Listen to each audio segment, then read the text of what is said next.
मेष राशीचा जन्म स्वभाव आणि या लोकांना न कळलेलं सत्य. मेष राशी म्हणजे बाहेरून दिसणारा आत्मविश्वास, वेग आणि धाडस, पण आतून चाललेली एक शांत, खोल आणि कधी कधी वेदनादायक लढाई. मेष राशीचे लोक जन्मताच लढवय्ये असतात, पण ही लढाई फक्त जगाशी नसते, ती स्वतःच्या भावनांशीही असते. लहानपणापासून त्यांना तू मजबूत आहेस, रडू नको, स्वतःला सावर असं ऐकायला मिळतं. त्यामुळे भावना व्यक्त करणं त्यांनी शिकलेलंच नसतं. ते दुखावले जातात पण बोलत नाहीत. ते प्रेम करतात पण मागणी करत नाहीत. मंगळ ग्रहाच्या प्रभावामुळे त्यांच्यात प्रचंड ऊर्जा असते. ही ऊर्जा योग्य दिशेला गेली तर ते शिखर गाठतात, पण चुकीच्या दिशेला गेली तर राग, चिडचिड, एकटेपणा वाढतो. लोक त्यांना तापट, इगोइस्टिक किंवा अधीर म्हणतात. प्रत्यक्षात मेष फक्त सत्य सहन करू शकत नाही. खोटेपणा, नाटक, दुटप्पीपणा या सगळ्याशी त्यांचा संघर्ष असतो. मेष राशीला कायम स्वतःला सिद्ध करावं लागतं, कारण त्यांच्या मनात एक खोल भीती असते. मी थांबलो तर, मी हरलो तर. त्यामुळे ते थांबत नाहीत, विश्रांती घेत नाहीत आणि हळूहळू आतून थकतात. बालपण, संघर्ष, लवकर आलेली परिपक्वता. मेष राशीचं बालपण अनेकदा इतरांपेक्षा वेगळं असतं. कधी घरातील जबाबदाऱ्या, कधी परिस्थितीचा ताण, तर कधी भावनिक दुर्लक्ष. या सगळ्यामुळे ते लवकर मोठे होतात. जिथे इतर मुलं आधार शोधतात, तिथे मेष राशी स्वतः आधार बनतो. ही सवय पुढे आयुष्यभर चालू राहते. बालपणीच त्यांनी शिकलेलं असतं की मदत मागणं म्हणजे कमजोरी, त्यामुळे ते सगळं एकट्याने झेलतात. या प्रक्रियेत ते मजबूत होतात, पण मनावर खोल जखमा बसतात. स्वतःच्या गरजा, इच्छा, स्वप्न हे सगळं बाजूला पडतं आणि एक दिवस कोणीतरी विचारतं, तुला काय हवंय? त्यांना उत्तरच सापडत नाही. प्रेम आणि नातेसंबंध पाहता जिथे मेष सर्वाधिक हरतो. मेष राशी प्रेम करताना पूर्ण समर्पण देतो. ते अर्धवट प्रेम करत नाहीत. ते समोरच्यासाठी उभे राहतात, त्याच्या चुका झाकतात, गरज पडली तर जगाशी भांडतात, पण बदल्यात त्यांना समजून घेणं, आदर आणि भावनिक सुरक्षितता हवी असते. दुर्दैवाने मेष अनेकदा अशा लोकांवर प्रेम करतो जे त्यांच्या ऊर्जेला घाबरतात, त्यांच्या थेट बोलण्याला राग समजतात. तू फार ॲग्रेसिव्ह आहेस हे वाक्य मेषचं मन मोडून टाकतं, कारण आक्रमकतेमागे असलेली वेदना कुणी पाहत नाही. कुटुंब, कर्तव्य आणि न बोललेली वेदना. मेष राशीचं आयुष्य पाहिलं तर एक गोष्ट प्रकर्षाने जाणवते. ही रास कधी स्वतःसाठी जगत नाही, ती कर्तव्यासाठी जगते. घरात अडचण आली तर मेष हा पुढे राहतो. कोणाला आधार हवा तर मेष स्वतःच्या भावना बाजूला ठेवतो. मी आहे ना हे वाक्य त्यांच्या आयुष्याचं ध्येय बनतं. पण या सगळ्यात एक प्रश्न कधीच विचारला जात नाही, मेष राशीला काय वाटतंय? लहानपणापासून त्यांना जबाबदारीची सवय लागते. आईवडिलांच्या अपेक्षा, भावंडांची काळजी, कुटुंबाचा मान, या सगळ्याचं ओझं ते हसत हसत उचलतात, कारण त्यांना वाटतं की मी कमजोर झालो तर सगळं कोसळेल. मेष राशी आपल्या वेदना बोलून दाखवत नाहीत, कारण त्यांना भीती असते, मी माझं दुखणं सांगितलं तर लोक मला स्वार्थी समजतील. त्यामुळे ते आतून तुटत जातात, पण बाहेरून मजबूत दिसतात. कुटुंबासाठी निर्णय घेताना ते स्वतःचं आयुष्य बाजूला ठेवतात. स्वप्न थांबवतात, इच्छा दबल्या जातात आणि एक दिवस मनात प्रश्न उभा राहतो, मी एवढं सगळं केलं पण मला काय मिळालं? ही न बोललेली वेदना हळूहळू रागात बदलते आणि तोच राग लोकांना दिसतो, पण त्या रागामागे असलेलं बलिदान कोणालाच दिसत नाही. मेष राशीचा खरा संघर्ष बाहेर नाही, तो घरात, कुटुंबात आणि स्वतःच्या मनात चाललेला असतो. करिअर, पैसा आणि संघर्षाची परीक्षा. कामाच्या बाबतीत मेष राशी अतिशय मेहनती आणि धाडसी असतात. नेतृत्व गुण, निर्णय क्षमता आणि वेग हे सगळं असूनही त्यांना योग्य वेळी योग्य संधी मिळत नाही. त्यामुळे त्यांना स्वतःला वारंवार सिद्ध करावं लागतं. मेहनत जास्त आणि फळ उशिरा मिळाल्याने निराशा वाढते. लोक मेष राशीला चुकीचं का समजतात? मेष राशी ही स्पष्ट बोलते. त्यांना गोड खोटं बोलता येत नाही, त्यामुळे समाजात त्यांना उद्धट, अहंकारी किंवा तापट समजलं जातं. प्रत्यक्षात ते फक्त प्रामाणिक असतात. त्यांच्या शांततेमागेही संघर्ष असतो. मेष राशीचा काळ कसा बदलतोय?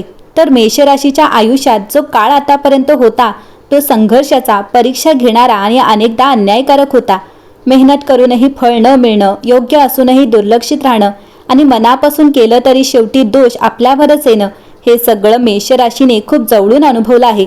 पण आता हा अध्याय हळूहळू संपत चालला आहे. ग्रहस्थिती बदलते आणि त्या बदलाचा सगळ्यात मोठा परिणाम हा मेष राशीच्या मनावर होणार आहे. आधी जे निर्णय घाईत घेतले जायचे ते आता शांततेत घेतले जातील. रागापेक्षा समजूतदारपणा पुढे येईल. मेष राशीला आता कळू लागेल की प्रत्येक गोष्टीसाठी लढणं गरजेचं नाही. काही वेळा योग्य क्षणाची वाट पाहणं जास्त शहाणपणाचं असतं. या बदलत्या काळात जुन्या जखमा भरून येऊ लागतील. ज्या लोकांनी वेदना दिल्या त्यांच्याबद्दलचा राग कमी होईल.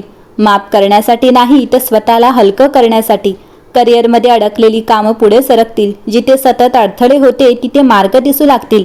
आर्थिक बाबतीतही स्थैर्याची सुरुवात होईल. सगळ्यात महत्त्वाचा बदल म्हणजे मेष राशीचा स्वतःकडे पाहण्याचा दृष्टिकोन. आधी मी का चुकतोय याचा प्रश्न होता, आता प्रश्न असेल मी काय योग्य करतोय. आत्मविश्वास परत येईल, पण यावेळी तो शांत असेल, आक्रमक नाही. हा काळ मेष राशीला शिकवतोय की ताकद म्हणजे फक्त लढणं नाही, तर योग्य वेळी थांबणं, निवड करणं आणि स्वतःला प्राधान्य देणंही आहे.